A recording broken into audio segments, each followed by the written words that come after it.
अध्यक्ष महोदय, हमेशा हम शून्यकाल में अपने स्टेट का और अपनी पार्लियामेंट्री कंस्टिट्यूएंसी का कुछ ना कुछ डिमांड लेकर ही आते हैं और सरकार ने हमेशा हमारे डिमांड को सुना है और इसको पूरा करने की कोशिश भी की है। कई सारे डिमांड पूरे भी हुए हैं। लेकिन आज अध्यक्ष महोदय, मैं उस नेतृत्व के प्रति कृतज्ञता, गर्व और श्रद्धा से भरे हृदय के साथ बोल रहा हूं, जिसने इस राष्ट्र को बदल दिया है।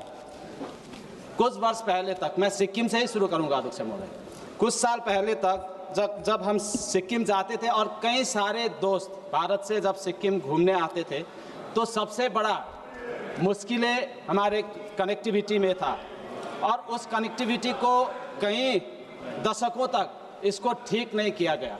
सभापति महोदय, नरेंद्र मोदी जी के नेतृत्व के एनडीए सरकार आने के बाद विगत 10 साल में कई सारे कनेक्टिविटी के कई सारे हमें रिसोर्सेज दिए गए। जैसे पहली हवाई अड्डा ओपनिंग किया गया, उसके बाद अभी सेवक से लेके रंफू तक का जो रेलवे है, उस रेलवे को पूरा करने के लिए आज पूरे काम किया जा रहा है। नेक्स्ट 2 to 3 ईयर्स में एटलीस्ट सिक्किम में पहली बार रेलवे का कनेक्टिविटी रहेगा। शिवक से लेके रंफू तक जो रेलवे बन रहा है, उसमें 45 किलोमीटर में से 40 किलोमीटर टनल और ब्रिजेस के तहत बन रहा है और इससे आगे ले जाने की कर रहा है। इसलिए अध्यक्ष महोदय, आज मैं इस सदन के साथ एक उल्लेखनीय तथ्य साझा करना चाहता हूं, जो केवल संख्याओं की नहीं बल्कि सेवा की एक असाधारण यात्रा की कहानी कहते हैं। मोदी जी ने 7 अक्टूबर 2001 को गुजरात के मुख्यमंत्री के रूप में शपथ ली और तब से लेकर आज तक निरंतर शासन की बागडोर संभाले हुए हैं। सार्वजनिक जीवन में 8,931 दिनों के साथ पहले गुजरात के मुख्यमंत्री और अब प्रधानमंत्री के रूप में वो श्री पवन कुमार चामलिंग, जो हमारे स्टेट से थे, जो सबसे छोटा स्टेट था, उसका स्टेट में सबसे लंबा एक सरकार चला, उनके जो रिकॉर्ड 8,930 दिनों के रिकॉर्ड को पार कर स्वतंत्र भारत के सबसे लंबे समय तक सेवा करने वाले सरकार के प्रमुख बन गए हैं। मैं सिक्किम के जनता की ओर से और सारे मेरे कॉलीग्स जितने यहाँ बैठे हुए हैं उनके ओर से भी, और सिक्किम के हमारा नेता श्री प्रेम सिंह तामाङ जी के ओर से माननीय प्रधानमंत्री श्री नरेंद्र मोदी जी को बधाई एवं शुभकामनाएं व्यक्त करता हूँ। सभापति महोदय, जब एनडीए सरकार की बात आती है तो नॉर्थ ईस्ट का तो बात करना ही पड़ेगा। इससे पहले नॉर्थ ईस्ट को कैसे देखा जाता था अध्यक्ष महोदय? सभी को पता है कि ये डिस्टर्ब्ड एरिया बोला जाता था, यहाँ पे इंसर्जेंसी का एग्जाम्पल्स दिया जाता था। लेकिन एनडीए गवर्नमेंट बनने के बाद और मोदी जी के नेतृत्व आने के बाद आज नॉर्थ ईस्ट को ग्रोथ इंजन के रूप में देखा जा रहा है। नॉर्थ ईस्ट को डेवलपमेंटल मॉडल बनाने की कोशिश किया जा रहा है। सभापति महोदय, इतना ही नहीं, इसके विकास को और प्रगति देने के लिए पीएमजीएसवाई के अंतर्गत 21,000 किलोमीटर ग्रामीण सड़कें बनाई गई है। यही वास्तविक न्याय बड़े पैमाने पर देखभाल और प्रतिबद्धता के साथ देश के हर कोने में यही कहानी लिखी जा रही है। अध्यक्ष महोदय, यह याद रखना जरूरी है कि मोदी जी की यात्रा पहले दिन से ही चुनौतियों से भरी रही थी।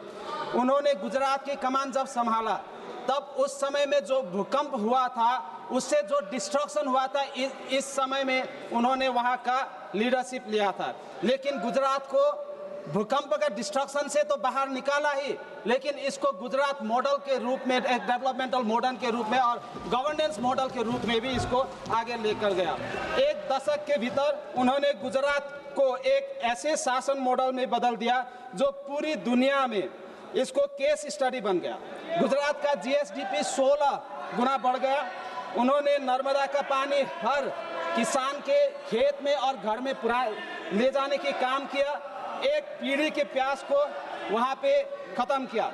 रण उत्सव और वाइब्रेंट गुजरात समिट शुरू किए और सांस्कृतिक गौरव और आर्थिक ऊर्जा में बदल दिया।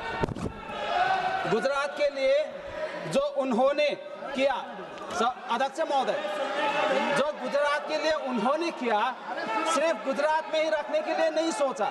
उन्होंने ये कमिटमेंट लिया कि इसको सारे भारत देश में इम्प्लीमेंट करना चाहिए, इंक्लूडिंग नॉर्थ ईस्ट रीजन, जहां पर कभी कोई जाने की सोचता भी नहीं था, लेकिन उन्होंने सारे देश में इसको लागू करवाने की कोशिश किया है और लास्ट 10 इयर्स में इसको कई लेवल पर सक्सेस भी हुआ है।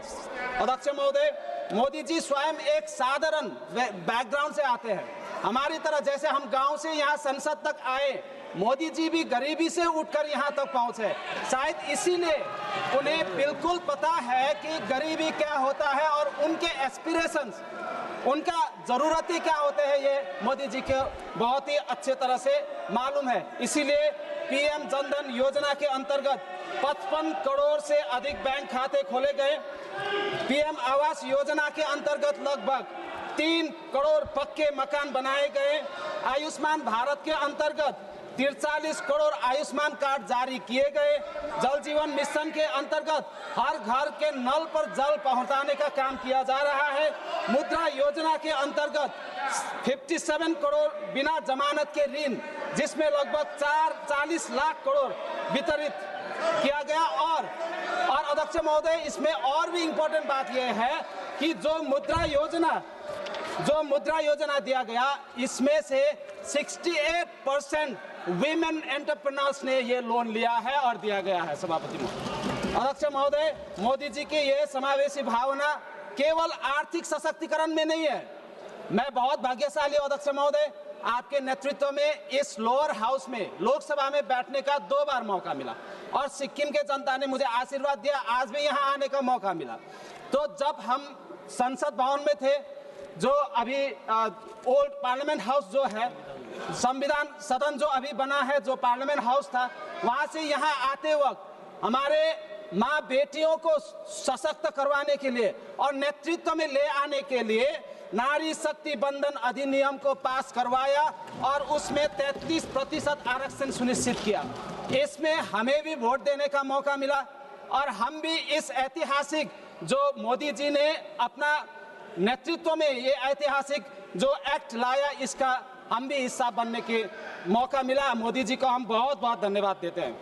मोदी जी से पहले की सरकारें कई बात किया जाता था, वुमेन एम्पावरमेंट का बात किया गया, कई सारे बात किया गया, लेकिन बुनियादी चीजें जो रूरल एरियाज में होता है, इस विषय में भी ज्यादातर सोचा नहीं। सभापति महोदय, स्वच्छ भारत के अंतर्गत 12 करोड़ से अधिक शौचालय बनाए गए और गांव में हमने इसको खुद देखा है और इसका जो फायदा हुआ है, ये शायद बहुत सारे मेंबर्स इसको समझ नहीं पाएंगे, क्योंकि गांव में अगर जाएंगे तभी समझ पाएंगे।